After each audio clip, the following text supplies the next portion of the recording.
We're now at step 4, adding a custom widget that you just created to your course homepage. So the first thing you have to make sure of is that your course homepage is a copy so that you can make additions to the actual widgets that are on your course homepage.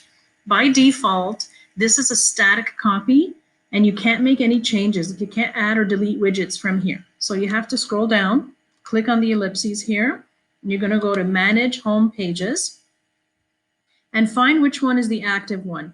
Now, in this case, the active one is already a copy of mine. So, for example, if it looks like this, where the active home page is a static copy, which means you can't click on a link here and do anything to it. Go next to the name of the active home page and click on copy. And what will happen is it will create a copy that looks like this. It's a live link and it has the word copy to it. This means you can make changes to this one. So the next step is to apply the copy you just made to your course homepage. So go to Active Home Pages list, click on the link that has the copy, the name of the homepage with the word copy, and apply. So now the live copy of your homepage is the actual copy you just made. So again, this is to ensure that you are using a copy of the home page, which means you can now add and delete widgets from it. So I'm going to go back to my course where I created the widget. This is the course in which I just finished creating the widget. And I'm going to go down now to the bottom of the page, click on the ellipses, and I'm going to edit this home page. So when I go into edit this home page, it is the copy that I just made. I can now scroll down and see all of the widgets on my home page. I can delete the ones I don't want. Let's say I don't want these.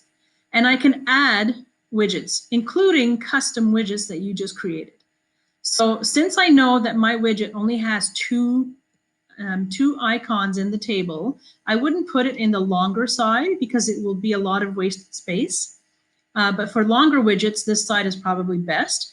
And of course, everything depends on the layout that you've chosen. You can change the layout of a home page to all kinds of different types of layouts, long, medium, short, and long, one all the way across like this and only that.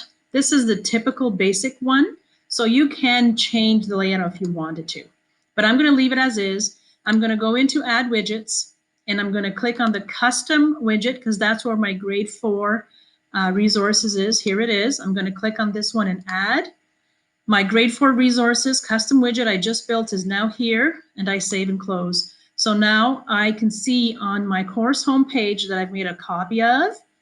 I now have my 2 icon table in my newly created custom widget called grade 4 resources. So this is very nice. The one downfall about this is you can't copy this into any other of your courses, but I'll show you quickly how that can be done. So this is the one that has the widget, and this is my new course, test course 3. So if I were to do the same thing, go to the bottom, edit this home page, and go to my widgets area, add widget, custom widget, the grade 4 resource is not there. So the only way to do this is to actually create a widget in this course. So do the same thing we just did, course admin, home pages, and create, make sure you go into the widgets tab, create widget. You can call it the same thing, grade 4 resources, and place yourself in the content area where you have your edit ribbon, like this. So this is where I want to add this widget. I'm going to go to the course where the widget actually lives, course admin, home pages, widgets, and here's the list of my custom widgets. Here's my grade 4 resource, custom widget. I'm going to go into the edit mode and content. So what I've done here is I've opened up the actual widget in the same format as I have in the one I'm creating for my new or other course. This is the original course where the widget was created. Click on HTML code here, the source editor. Copy everything that's in there. You're copying the code. Go to the new course. You've just created this new custom widget. Same thing here. Click on the code and paste all that code that you copied from the original source and save. So now you'll see very quickly that you have created a custom widget for your second course as well. That is the same as the one that you created earlier for the original course. So that's the only way that I know of that you can copy the custom widget from one course to another very easily.